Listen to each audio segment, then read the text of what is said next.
अस्सलामुअलैकुम and hello everyone. Welcome back to my channel and to a brand new vlog. उम्मीद है आप सब बिल्कुल खैरियत से होंगे। मैं भी अल्लाह का शुक्र है बिल्कुल ठीक हूँ। तो आज का व्लॉग स्टार्ट हो रहा है संडे मॉर्निंग से। इस वक्त जैसे कि आप लोगों को पता है कि मेरी बेटी की स्विमिंग लेसन्स होते हैं, तो हम वहीं पे जा रहे थे। इस वक्त टाइम हो रहा था 9 सवा 9 हो रहे थे और दोनों बच्चे बिल्कुल रेडी थे। हम बस हस्बैंड का वेट कर रहे थे कि वो जल्दी से आएँ और फिर हम जाएँ। क्लास इसकी स्टार्ट हो जाती है 9:30 पे। वो तो अल्लाह का शुक्र है बहुत करीब है, तो हम 2-3 मिनट में ही पहुंच जाते हैं।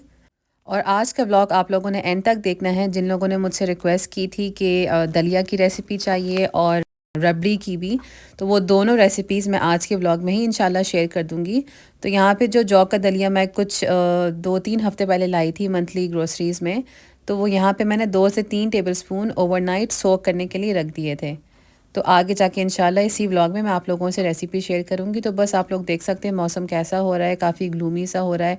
अब तो खैर अल्लाह का शुक्र है स्नोफॉल नहीं हो रही, मगर बारिशें फिर से स्टार्ट हो चुकी हैं और आज के दिन भी हो रही हैं। आज जैसे कि ट्यूसडे है, काफ़ी हद तक मतलब हवाएं भी खूब तेज़ चल रही हैं और बारिशें भी बहुत तेज़ चल रही हैं। तो खैर 9:30 पे ही क्लास शुरू होती है और हम एज़ यूजुअल 9:30 पे ही पहुँचे थे, तो हम जल्दी जल्दी अंदर चले गए थे। बेटी क्योंकि आज के दिन लेट हो गई थी, तो उसको मैंने फिर दूसरी तरफ से ही ड्रॉप कर दिया था डायरेक्टली स्विमिंग पूल की ही तरफ। तो बस मैं और मेरा बेटा फिर चले गए थे वेटिंग एरिया में। फिर क्लास से फ्री होके बेटी ने अपने कपड़े चेंज किए, शावर वगैरह लिया, तो उसके मैंने जल्दी से बाल ड्राई किए। संडे से वैसे यूजुअली लोगों के स्लो ही जाते हैं, मगर हम लोगों का अब जो है संडे बहुत ही जल्दी स्टार्ट हो जाता है।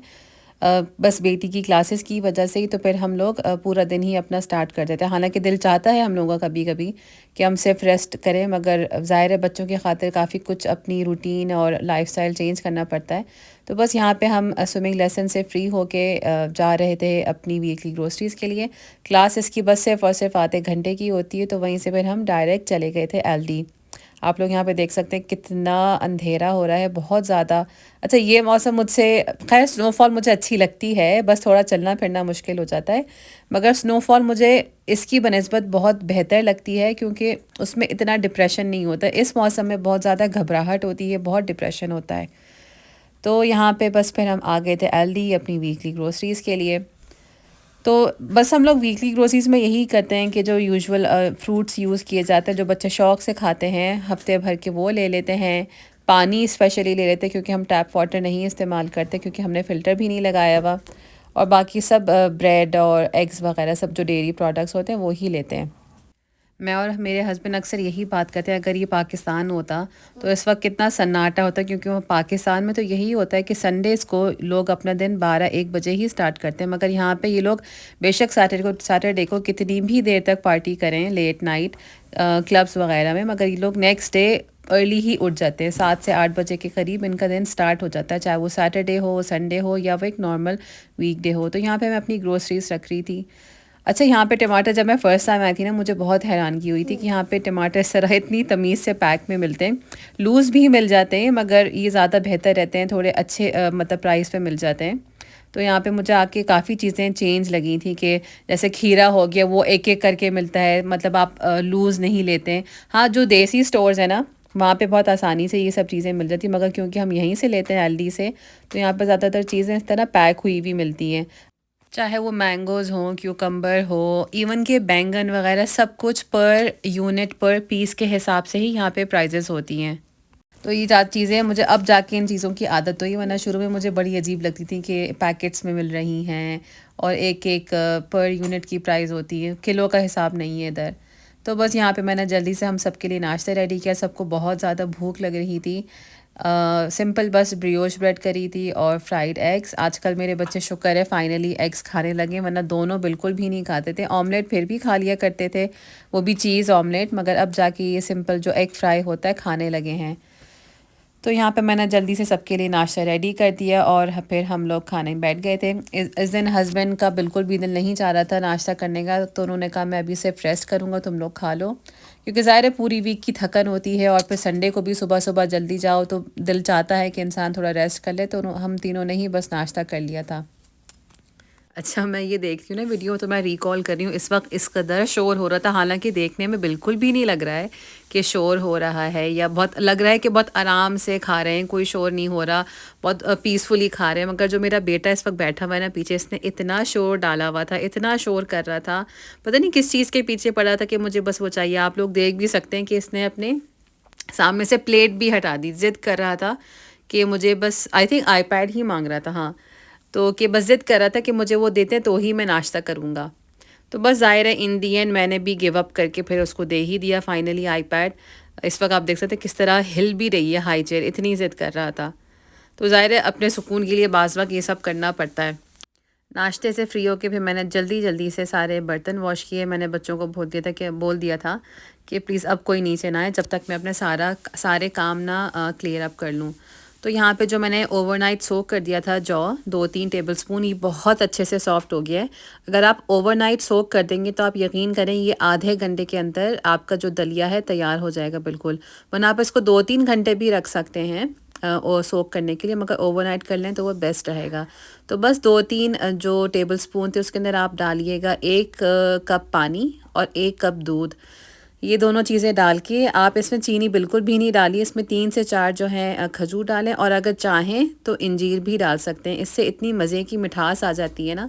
तो बस जब इस तरह एक दफ़ा जोश आ जाए तो इसको आप फिर हल्की आंच के लिए रख दें, आधे घंटे से लेके मतलब 30 टू 40 मिनट्स के लिए आप इसको रख दें, तो ये आराम से गल जाएगा। अच्छा, बज़ाहिर वैसे देखने में काम लगते नहीं कितने होंगे, मगर जब एक दफ़ा स्टार्ट करो ना तो एक के बाद एक काम निकलते ही आते रहता है। तो आप लोग भी ज़रूर बताइएगा कमेंट्स में कि आप लोगों के साथ भी इस तरह होता है, क्योंकि मैं जब कोई एक स्टार्ट करूँ ना तो मुझे इतने सारे काम याद आ जाते हैं कि मुझे ये भी करना था, फ़लाँ काम भी करना था। तो यहाँ पे जो हम फ्रूट्स लेके आए थे मैंने वो भी जल्दी से वॉश कर दिए, क्योंकि बच्चे बहुत शौक से खाते हैं, और स्पेशली बेटा मेरा, बल्कि दोनों ही बहुत शौक से खाते हैं। तो बस फिर एक काम के बाद दूसरे काम की तरफ आके, जो कि हैं कपड़े फैलाना। अच्छा, ये जो स्टैंड है ना मेरा, आप यकीन करें इतना फ़ायदेमंद रहता है ना ये वाला स्टैंड। ये इसकी हीटेड रॉड्स होती हैं, तो यहाँ पे तो आपको पता है कि कितनी ठंड होती है और बहुत दिन लगते हैं कपड़े सूखने में, मगर इस स्टैंड की वजह से मेरी ज़िंदगी आसान हो गई है। क्योंकि देखिए यहाँ पे इतनी बारिशें होती हैं, मतलब रोज़ाना ही बारिश हो रही होती है, तो बाहर तो फैलाना बिल्कुल ही इम्पॉसिबल है। तो इसकी वजह से मेरे सारे कपड़े जो हैं 1 से 1.5 दिन के अंदर अंदर सारे कम्प्लीटली ड्राई हो जाते हैं। तो 30 टू 40 मिनट्स के बाद मेरा जो जौ है ये अच्छे से गल चुका है। जो इंजीर है वो भी बहुत सॉफ्ट हो चुकी है, और खजूरें भी अच्छे से सॉफ्ट हो चुकी हैं। तो इसको अब बस मैं रख दूँगी जब तक कि ये रूम टेम्परेचर पे ना आ जाए, उसके बाद इसको ब्लेंड कर लीजिएगा।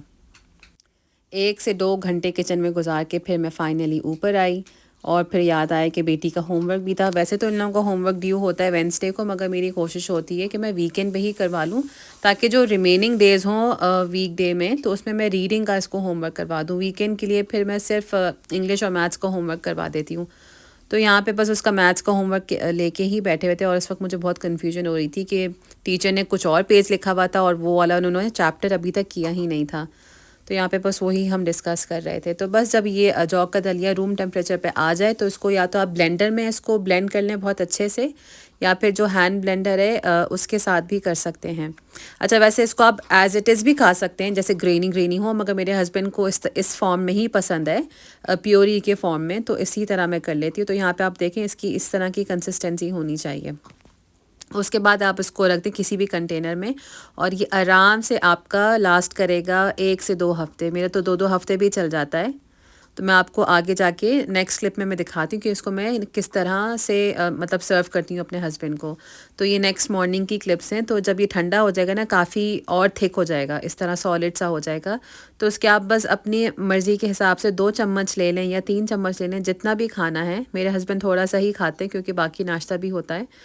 तो बस उसमें 2-3 चम्मच दलिया का लिया, और उसमें इतना दूध डाल दें कि जैसे कस्टर्ड का टेक्सचर होता है, या उससे ज़्यादा पतला करना चाहें पतला भी कर सकते हैं। मेरे हस्बैंड को थोड़ा रनी सा ही पसंद है, थोड़ा गाढ़ा नहीं पसंद, तो उनके लिए मैं थोड़ा रनी ही रखती हूँ। अगर आप चाहें तो इसमें चीनी भी डाल सकते हैं पकते के टाइम, मगर मैं नहीं डालती हूँ ताकि थोड़ा हेल्दी ही रहे। इस वक्त अगर आपको लगे कि कम मीठा है तो मैं इसमें हनी भी डाल देती हूँ, तो आप हनी भी डाल सकते हैं, बल्कि बहुत मज़े का लगता है हनी के साथ। तो फाइनली यहाँ पे हमारा जौ का दलिया बिल्कुल रेडी है। अच्छा, ये देखने में बहुत बोरिंग लग रहा है, मगर खाने में बहुत मज़े का है, बिल्कुल सिंपल सा और बहुत मज़े का है। तो ये उन लोगों के लिए बेहतरीन है जिनको हड्डियों की कोई प्रॉब्लम हो, क्योंकि इसमें लेस बे इंतहा होता है, ठीक है। और सेकेंडली ये हार्ट के लिए भी बहुत अच्छा है क्योंकि ये दिल को ताकत देता है। तो आप लोग ज़रूर ट्राई करिएगा। तो आज की नेक्स्ट रेसिपी जो है वो रबड़ी की है। इसकी भी 2-3 रिक्वेस्ट आई हुई थी तो मैंने सोचा इसी व्लॉग में ही शेयर कर देती हूँ। तो अच्छे एक खुले बर्तन में आप ले लीजिएगा 2 लीटर दूध, और इसमें डाल दें आप 1 टीस्पून के करीब पिसा हुआ इलायची का पाउडर, और हाफ़ कप के करीब क्रीम ऐड करिएगा। अगर आपके पास काव मिल्क है, अगर भैंस का दूध है तो उसमें क्रीम डालने की ज़रूरत नहीं है। काव मिल्क में कुछ ख़ास मलाई आती नहीं, तो मैंने इसमें अलग से क्रीम डाल दी थी। दोनों चीज़ों को अच्छे से, तीनों चीज़ों को अच्छे से मिक्स करके आप इसको रख दें हल्की आंच पे, बल्कि तेज़ आंच पे एक दफ़ा बॉयल आने के लिए रख दें। जब एक बॉयल आ जाए तो इस तरह किसी भी स्क्यूवर से या चम्मच की मदद से जो ऊपर मलाई आती है उसको आप इस तरह साइड पे इकट्ठा करते रहें। आप लोग देख सकते हैं, बहुत एहतियात से करना है। मुझसे तो काफ़ी मलाई टूट गई थी, मगर आप लोग कोशिश करिएगा कि एक ही गो में ही मलाई आए, इससे अच्छे अच्छे लच्छे बनते हैं। अच्छे अच्छे लच्छे, राइमिंग हो गया। तो बस इसी तरह ये पूरा प्रोसेस ऐसे ही होना है। काफ़ी मतलब 2 से 3 घंटे तो लगने हैं। और जैसे ही पतली एक लेयर आए ना मलाई की, इस तरफ इस वक्त आप देख सकते हैं काफ़ी पतली लेयर आई हुई है, तो आपको फ़ौरन ही हटा देना है। आप लोगों को वेट नहीं करना है कि मोटी सी लेयर आए। पतली लेयर आए तो उसको आप फ़ौरन ही साइड पे ही उसको जमा करते रहें। चारों किनारों पे कर दें जमा, या एक तरफ कर दें, कोई मसला नहीं है। तो यहाँ पे भी मैं शायद कोशिश ही कर रही हूँ कि एक ही गो में ही पूरी जो लेयर है मलाई की वो एक तरफ आ जाए। तो जितनी लेयर्स आप मतलब पूरी पूरी कोशिश करेंगे कि इकट्ठा जमा हो, मतलब एक ही गो में, तो उतने ही मज़े के और प्यारे प्यारे लच्छे बनेंगे। तो ये पूरा प्रोसेस मुझे तो एटलीस्ट लगा था 2 से 3 घंटे, मगर आपका बर्तन जितना खुला होगा ना, ये 1 घंटे के अंदर 45 मिनट्स में आराम से बन जाएगा। और इंग्रेडिएंट्स तो कुछ ख़ास जाने नहीं, सिर्फ दूध ही जाना है। इसमें मेन इंग्रेडिएंट दूध है और इलायची पाउडर। तो यहाँ पे भी आप देख सकते हैं कि पूरा जो अच्छा, इसमें मुसलसल खड़े भी रहना है आपको इसके पास, क्योंकि जैसे ही उबाल आए तो फ़ौरन मलाई हटानी है। तो थोड़ी इसमें इस ये वाली मेहनत है कि मुसलसल खड़े रहना है। तो आप देख सकते हैं काफ़ी हद तक जो है दूध बॉयल हो चुका है। ऑलमोस्ट आई थिंक क्वार्टर जो है बॉयल हो चुका है, क्वार्टर हिस्सा इसका। यहाँ पे ऑलमोस्ट आधी क्वांटिटी हो चुकी है। अच्छा, इस दिन तो मैंने इलायची पाउडर डाला था, मगर जब मैंने फ़र्स्ट टाइम बनाई थी मैंने ज़ाफ़रान डाल दिया था, तो वो ज़ाफ़रानी की रबड़ी हो गई थी। तो अपनी मर्ज़ी के हिसाब से, अपनी पसंद के हिसाब से आप कोई किसी भी फ्लेवर का बना सकते हैं। बिल्कुल प्लेन भी बना सकते हैं, इलायची के साथ भी बना सकते हैं, और ज़ाफ़रान के साथ भी बना सकते हैं। तो आप देख सकते हैं अच्छी खासी मलाई साइडों पे जमा भी हो चुकी है, और दूध का कलर भी चेंज हो गया क्योंकि काफ़ी घंटों से ये पके जा रहा है। अच्छा, जो ये ब्राउन पार्ट आ रहा है ना मलाई का, इससे आप लोगों को तो कोई टेंशन की बात नहीं है, ये भी मिक्स हो जाएगा तो ये भी मज़े का ही लगेगा। तो जब दूध इसमें रह जाए 1 से 1.5 कप के करीब, आप इसमें अपने टेस्ट के हिसाब से चीनी डाल दीजिए, और जो साइडों पे जो मलाई इकट्ठा हुई है ना, उसको आप दूध में मिक्स कर दें। अच्छा, मलाई के जो लेयर्स हैं आपने उसको बिल्कुल भी नहीं तोड़ना है, चम्मच उसमें बिल्कुल नहीं लगाना है, बिल्कुल भी नहीं लगाना है। बस हल्के हल्के नीचे से स्क्रैप ऑफ करते रहें ताकि चिपके नहीं। इस वक्त आप आँच अपनी बिल्कुल तेज़ कर दें, ताकि जो दूध है, रिमेनिंग दूध, वो और अच्छे से थिक हो जाए। यहाँ पे आप देख सकते हैं कैसे कैसे दूध आहिस्ता आहिस्ता रिड्यूस होते जा रहा है। तो जब इस तरह का थोड़ा सा कस्टर्डी फॉर्म में जब दूध रह जाएगा, आप उसको आंच बिल्कुल बंद कर दें, और फिर अपने जो अब जिस भी बर्तन में डिश आउट करना है उसमें कर लें। तो इसकी कंसिस्टेंसी कुछ इस तरह होनी है, थोड़ा थोड़ा दूध भी रहने देना है कस्टर्ड फॉर्म में, और जो मलाई है वो एज़ इट इज़ ही कोशिश करें कि रह जाए। जो थोड़ा थोड़ा इस वक्त आपको दूध दिख रहा है ना, ये भी अच्छे से बाद में एब्जॉर्ब हो जाएगा। अगर आप चाहते हैं थोड़ा लिक्विड रहे तो आप रहने दें। तो बस मज़े से खाएं, इंजॉय करें, खूब चिल करके खाएं। और आप देख सकते हैं पिछली क्लिप में कि कितने अच्छे और मज़े के लच्छे बने हुए थे, मज़े के लच्छे। तो ज़रूर ट्राई करिएगा और मुझे कमेंट्स में ज़रूर बताइएगा अगर आप लोगों ने ट्राई करी कैसे लगी, क्योंकि यहाँ पे देखें मिलती तो है नहीं ये सब चीज़ें। मिठाइयाँ मिल जाती मगर रबड़ी हो गई और दूसरी चीज़ें मिल जाती मगर रबड़ी बिल्कुल नहीं मिलती है। तो ज़रूर ट्राई करके बताइएगा। तो यहाँ पे बस मैंने किचन को शट डाउन कर दिया था क्योंकि रात को हम इनवाइटेड थे डिनर पे। तो इस दिन कोई कुकिंग थैंकफुली नहीं करनी थी, तो फिर मैं आ गई थी वापस से ऊपर रात की तैयारी करने, सबके कपड़े आयरन कर रही थी। अच्छा, कपड़े तय करने की तरह ना मुझे आयरन करना भी बिल्कुल भी नहीं पसंद। आप मेरे दिल से ही पूछे कि मैं किस तरह इस वक्त कर रही थी। बल्कि जब मैंने अभी पाकिस्तान से कुछ कपड़े मंगवाए थे ना, मेरी अम्मी तो कही थी मैं कपड़े आयरन करवा के भेज दूँ। मैंने कहा नहीं अब ऐसा भी नहीं है कि आयरन करवा के भेज दें, क्योंकि ज़्यादा तय करके जिस तरह आने हैं वो तो वो ख़राब ही हो जाने। तो बस आयरन करना भी मुझे बिल्कुल भी नहीं पसंद, क्योंकि शादी से पहले मैंने कभी भी आयरन नहीं किया। जो हमारी हाउस हेल्प थी वही करती थी। मेरे सारे कपड़े इस्त्री यूनिवर्सिटी के हो गए या रेगुलर यूज़ के। तो बस आप समझें कि शादी के बाद ही मैंने प्रॉपर तरीके से आयरन करना स्टार्ट किया। और खैर अभी भी मैं बहुत भागती हूँ, तो जहाँ मौका मिलता है ना कि हाँ ठीक है चलो गुजारा हो सकता है बग़ैर आयरन किए, तो मैं फिर काम चला लेती हूँ उन कपड़ों का। मगर ज़ाहिर है जब इस तरह बाहर जाना होता है तो सबके कपड़े करने ही पड़ते हैं आयरन। तो फिर पौन 1 घंटा लगा के मैंने फ़ाइनली रोते धोते सबके कपड़े जो हैं आयरन कर लिए। ज़ाहिर है मैं नहीं करूँगी तो कौन करेगा। अगर हस्बैंड होते उस वक्त घर पे तो मैं उनसे ही करवा लेती थोड़े बहुत। मगर खैर ज़ाहिर है बोलते हुए अच्छा भी नहीं लगता, वो बाहर से थके हुए आएँ, काम से थके हुए आएँ, फिर मैं उनको ये काम बोल दूँ और बच्चे तो करने से रहें, तो ज़ाहिर है मुझे ही करने। तो खैर सबके कपड़े हो ही गए थे शुक्र फ़ाइनली आयरन। तो यहाँ पे बस हम लोग सब रेडी हो गए थे। मैं सबसे लास्ट में ही रेडी हो रही थी, क्योंकि ज़ाहिर है बच्चों के साथ साथ तो मेरी फिर कोशिश होती है कि बच्चे पहले रेडी हो जाएं, फिर आखिर में जो भी टचअप वगैरह करना होता है, स्कार्फ़ वगैरह सेट करना, तो फिर मैं कर लेती हूँ। अच्छा स्कार्फ़ मैं आजकल अपना ना ये जो क्लोथिंग टेप है, बॉडी एंड क्लोथिंग टेप, इससे सेट कर रही हूँ, तो इससे बड़ा अच्छा रहता है। वरना पिन्स जो होती हैं उनसे अमूमन ये होता है कि सुराख हो जाते हैं दुपट्टे में, या फिर जो एक कहते हैं ना धागा खिंच जाता है वो हो जाता है। शैडो में पता नहीं क्यों मेरी नाक कितनी लंबी लग रही है, बिल्कुल पिनोकियो की तरह लग रही है। तो खैर हाँ पिन्स का मैं बता रही थी, तो टेप भी आजकल मैं यूज़ कर रही हूँ तो बड़ा अच्छा रहता है। तो फाइनली मैं यहाँ पे तैयार हो गई थी।